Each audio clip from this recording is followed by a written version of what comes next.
Donc je suis Joseph, coach Google depuis plus de 3 ans maintenant. Je m'intéresse à l'IA depuis à peu près la même période. Ça fait à peu près 3 ans que j'ai commencé à mettre les mains un peu dans l'IA. Sinon ça fait à peu près 6 ans que j'évolue dans le web. Et ça fait donc, comme je l'évoquais, 3 ans que je suis dans le programme Qualité Numérique. Et dans ce contexte-là, j'ai pu rencontrer pas mal de TPE, de PME et de startups à développer leur visibilité web au travers de ces différentes formations. On peut parler du coup référencement naturel, publicité en ligne et bien d'autres thématiques encore. On va voir comment se préparer à l'arrivée d'une clientèle internationale. Le but du jeu, c'est de mettre en place différents outils qui vont vous permettre de traduire assez facilement, en quelques clics, vos contenus, que ce soit sur les réseaux sociaux, que ce soit sur votre site web, potentiellement de la publicité aussi qu'on pourrait faire dans d'autres langues, donc on va voir ça. Attirer une clientèle touristique lors d'un grand événement et vérifier la fiabilité et la sécurité de ces différents outils. Comme l'a évoqué Monsieur Benoît Tabaka, le marché du sport en constant développement, c'est 15 millions de personnes attendues en France durant l'été 2024. Ça fait pas mal de monde, pas mal de touristes, avec un chiffre d'affaires, en tout cas en termes de retombées économiques, estimé entre 5 à 10 milliards d'euros pour l'économie française, donc c'est non négligeable pour le coup, avec 47% et demi des visiteurs internationaux qui représenteront presque la moitié des retombées économiques.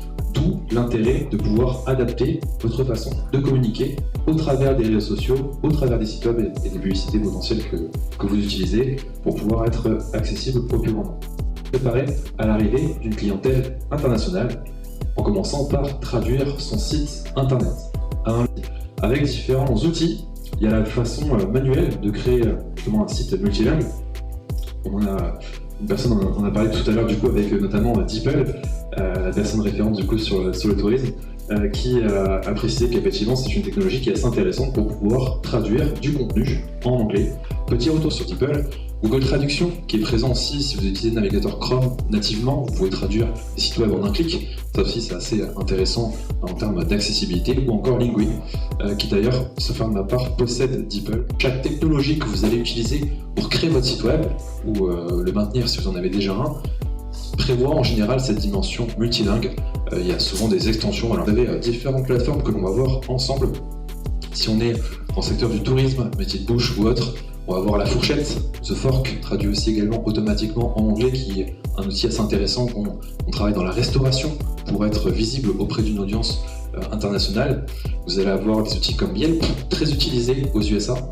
Donc c'est-à-dire que les gens ne vont pas forcément passer par des fiches d'établissement, mais plutôt directement aller sur Yelp pour venir récupérer des informations par rapport à des établissements. Pareil, c'est intéressant de pouvoir se diversifier aussi en créant pourquoi pas une fiche sur des plateformes comme Yelp. Vous allez avoir PageJeune qui est aussi notre alternative. Il existe plein d'autres annuaires disponibles. Pour diversifier sa présence sur les plateformes, c'est recevoir davantage d'avis aussi. Il y a une mise à jour assez importante, c'est ce qu'on voit sur cette slide juste là, où il y a des nouveautés dans les moteurs de recherche. On a du coup, avec le DMA, donc Digital Marketing Act, qui a permis de pouvoir mettre en avant les différents annuaires autres que la fiche d'établissement Google. On retrouve ici TripAdvisor et d'autres ressources aussi qui pourraient apparaître, d'où l'intérêt de pouvoir aussi diversifier ces différents avis, puisque les notes vont être visibles assez rapidement quand on tape un moteur dans le moteur de recherche. Par exemple, juste ici on a l'exemple du relais de l'Entrecote à Paris, 6e arrondissement, avec quelques notes aussi qui auront d'où l'intérêt de soigner sa visibilité et d'être présent sur plusieurs annuaires. Comment attirer la clientèle touristique d'un grand événement, c'est ce que l'on va voir du coup ensemble. On va parler également des réseaux sociaux, plutôt une économie de l'information, une économie de l'attention. L'attention, c'est ce qu'on voit ici à l'écran, c'est 2h26. Chaque Française et Français vous consacre, entre 16 et 64 ans en tout cas, en 2023, sur une période très spécifique, vous consacre 2h26 de leur temps. Il faut qu'en face de ces 2h26, vous puissiez prendre 30 secondes, 1 minute, peut-être 2, pour pousser votre produit et votre service en face de la bonne personne qui est en navigation. Et donc, c'est intéressant de pouvoir créer du contenu sur les réseaux sociaux pour cette raison-là, justement, pour pouvoir capter des gens qui sont en navigation. Ils ne sont pas forcément en train de rechercher votre produit ou votre service. Vous allez être en concurrence avec des milliers de produits, peut-être des milliers de services différents aussi, et des milliers de contenus également. Et il faut que la clé au niveau des réseaux sociaux, c'est de pouvoir avoir une accroche, ce qu'on appelle un hook. Si vous avez une accroche percutante qui fait arrêter le scroll des personnes qui sont sur les réseaux sociaux, vous avez gagné une partie de la bataille. Là, je dirais peut-être 70%, 80% du job qui a été fait. Faire arrêter le scroll sur votre publication, c'est déjà une première étape de gagner.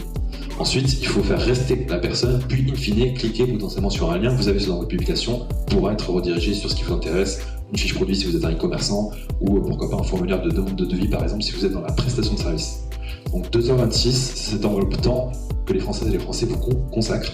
Et donc le but du jeu, c'est de pousser en face votre produit à la bonne personne, votre service à la bonne personne. Toujours dans cette logique de pouvoir toucher des internautes en navigation et des touristes internationaux, vous pouvez utiliser cette technique-là de pouvoir traduire sur une même publication, une version française, une version anglaise directement. Ça évite de faire deux publications, sinon vous pouvez faire aussi deux publications différentes. Et le but du jeu, c'est de pouvoir changer un peu le visuel, pour que ce soit pas vraiment strictement la même chose, et ça permet de toucher une autre audience. Et faites attention également aussi, dans le contexte d'Instagram pour le coup, aux différents hashtags qui permettent de ranger votre contenu et de pouvoir se référencer pour les gens qui sont sur une recherche manuelle, qui tapent hashtag Jeux Olympiques par exemple, mais vous pouvez être référencé dans ces différentes catégories. Alors, on est au boulot, on n'est pas censé forcément regarder les réseaux sociaux, on n'a pas forcément accès à cette partie écouteur du coup, donc on n'a pas le son qui est activé, d'où l'importance de pouvoir essayer de sous-titrer l'intégralité de vos publications. Comme ça, vous êtes sûr que les gens vont pouvoir regarder et suivre la vidéo même s'ils n'ont pas le son. Donc c'est important de pouvoir faire ça. De garder les gens sur la publication. Et donc plus ça envoie en termes de cadence, en termes de couleur, en termes de style, etc., plus vous avez de chances de capter l'attention des gens. L'influenceur joue un rôle de plus en plus crucial dans le choix touristique. On a quelques exemples, alors j'en ai pas forcément des locaux, mais aussi pareil, il y a souvent ce qu'on appelle des micro-influenceurs, c'est des gens qui ont quelques dizaines de milliers d'abonnés. Et c'est des dizaines de milliers de personnes, c'est souvent bien plus efficient en termes de retour d'investissement par rapport aux coûts et aux retombées économiques. Donc c'est quelque chose de très local et qui fonctionne vraiment très très bien. À 84%, quelques stats par rapport à ça, 84% des utilisateurs déclarent avoir feuilleté le profil d'un influenceur voyage avant de choisir une destination. Donc ça compte dans le parcours justement de navigation d'un internaute. Un tiers de la génération Z, ce n'est entre 96 et 2010, utilisent les réseaux sociaux pour planifier leur escapade. Donc ce côté inspirationnel vient également depuis les réseaux sociaux. Et 33%, donc une personne sur trois, ont par exemple déjà changé d'avis sur l'hôtel après avoir consulté les réseaux sociaux. Mailing et publicité, c'est ce que l'on va voir du coup dans cette autre partie. Donc le but du jeu, c'est d'adapter votre stratégie de mailing pour une période donnée. Donc créer du contenu sur l'événement à venir du coup des JO et Jeux paralympiques pour pouvoir essayer de créer un peu une attente autour de ça, donner envie aux gens de venir. Donc si vous avez déjà une base mail, je vous invite à pouvoir travailler déjà votre audience, les inviter à venir dans votre boutique, de réserver votre logement si vous en avez un, pour pouvoir justement bénéficier de cet événement-là, en tout cas et participer à cet événement-là. Emailing et hôtellerie, c'est un autre contexte aussi qu'on a du coup, on peut inviter les gens au travers de cette campagne mail de venir directement dans votre établissement. Par rapport au tourisme, si on met des gens qui sont dans le tourisme dans l'audience, on a environ un délai de 2 mois. 2 mois de réflexion, 56 jours pour être précis, entre le moment où je me dis Joseph, tu procrastines, tu n'as toujours pas réservé tes vacances pour cet été, jusqu'au moment où j'appuie sur le bouton réserver, il se passe 56 jours à peu près. C'est le délai moyen de réflexion, je m'inspire, je compare les produits, les services, etc. et je réserve. Et c'est intéressant de se dire que quand on a une réservation qui tombe dans ce qu'on appelle Channel Manager, c'est un outil qui permet de gérer tout ce système de réservation, et je me dis ok, si ça tombe le 1er janvier 2024, 2 mois avant, il faut déjà que je sois présent sur les réseaux sociaux, potentiellement de la pub, potentiellement d'un point de vue référencement naturel avec mon site web, parce que c'est là, à ce moment-là que les gens vont commencer à chercher les différents logements, les activités à faire, pour donner envie de réserver chez moi et pas chez un concurrent. Donc c'est important de se mettre toujours à la place de l'internaute, qui on est en face, comment les gens recherchent, et en fonction de ça, vous allez pouvoir pousser vos contenus en face des bonnes personnes. Donc ça fait vraiment plein d'outils qui permettent de faire de l'emailing à l'écran. Petit coup de cœur pour Brevo, c'est des Français, Cocorico, c'est anciennement Sendinblue, qui est un outil du coup d'emailing qui est assez simple d'utilisation. Je sais plus si les limites ont changé, mais de mémoire on était sur l'ordre de peut-être 300 mails jour il me semble, à peu près. Donc ça permet déjà de faire pas mal de choses, pouvoir embaser des gens dans sa base mail et d'envoyer jusqu'à 300 mails en un jour. Donc c'est déjà pas mal pour démarrer, 100% gratuitement. Et après vous pouvez bien sûr passer sur des versions payantes. Mais c'est assez simple d'utilisation, j'ai pas à recevoir de la visibilité, c'est quelque chose qui est quand même assez important. Potentiellement aussi créer du contenu sur les réseaux sociaux pour commencer aussi à être visible, avoir une communauté. Ça va permettre de tester votre offre, votre service, et être sûr que déjà ça plaît avant d'appuyer sur le bouton de la publicité qui est là pour vous faire un peu plus décoller en termes de chiffre d'affaires. Mais soyez déjà solide sur le référencement naturel de votre site web et votre présence sur les réseaux sociaux naturellement pour pouvoir avancer là-dessus. L'importance du SEO multilingue, c'est ce que l'on va voir du coup ici. Donc le SEO, c'est quoi? C'est le référencement naturel. Donc on a la possibilité, dans un contexte multilingue, de pouvoir traduire avec des outils comme Polylangue et d'autres votre site web dans différentes langues. Ça permet de bien se référencer. Vous avez ici pas mal d'outils SEO qui sont assez intéressants pour suivre vos positions sur Google par exemple, avec la Search Console qui est un outil Google que vous pouvez utiliser. Vous avez des outils qui permettent de mesurer le trafic, qu'est-ce qui se passe sur votre site web, combien de personnes visitent votre site internet, vous avez aussi l'information juste ici. Analyser et améliorer les résultats, du coup, donc là c'est ce que j'évoquais tout à l'heure avec Google Analytics, on a la possibilité de venir mesurer ce qui se passe sur votre site web. Alors vraiment essayer de pouvoir comprendre ce qui se passe sur votre site web, ça permet de piloter votre activité. Qu'est-ce qui fonctionne en termes de contenu, d'où provient le trafic, est-ce que c'est grâce aux réseaux sociaux, est-ce que c'est grâce à la pub ou autre, ça fait partie des éléments à mettre en avant. Cybersécurité, juste ici, donc le contexte c'est qu'avec ces événements sportifs, mais on peut avoir, dans le contexte des JO en tout cas, et JO paralympiques, des risques assez conséquents. Les personnes vont essayer de hacker vos différents sites web et autres pour pouvoir récupérer des informations de vos internautes, ce fameux vol de données, même défigurer votre site web aussi. Petit retour d'expérience sur le navigateur, bon, il y a quand même le gestionnaire de mot de passe de Google qui est une possibilité que vous avez ici, mais vous avez Dashlane ou KeePass qui sont deux solutions pour venir avoir ce trousseau en fait finalement de mots-clés qui sont directement sur votre machine. Sur l'ordi, ou même si vous n'avez pas de internet, ils sont là sur alors de mémoire, il me semble que c'est ça, ouais. Je crois qu'on peut l'avoir directement en mode déconnecté d'internet. Déconnecté, ouais. Quand il se connecte, il va chercher, on va chercher sur le... Exactement, et on a aussi la double authentification qui vient par-dessus, c'est-à-dire que ce mot de passe, enfin ce trousseau de mot de passe là est sécurisé par justement cette double authentification dessus.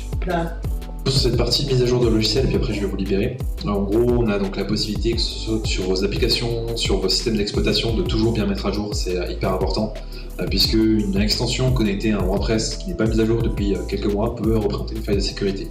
Très souvent, dans une mise à jour, il y a, oui, la nouvelle fonctionnalité au top qui permet de faire gagner du temps, certes, il y a aussi un volet cybersécurité dedans pour patcher, un petit peu comme des rustings qu'on va mettre autour du système pour éviter que ce soit une faille de sécurité. Donc, vraiment, faites vos mises à jour, c'est assez important.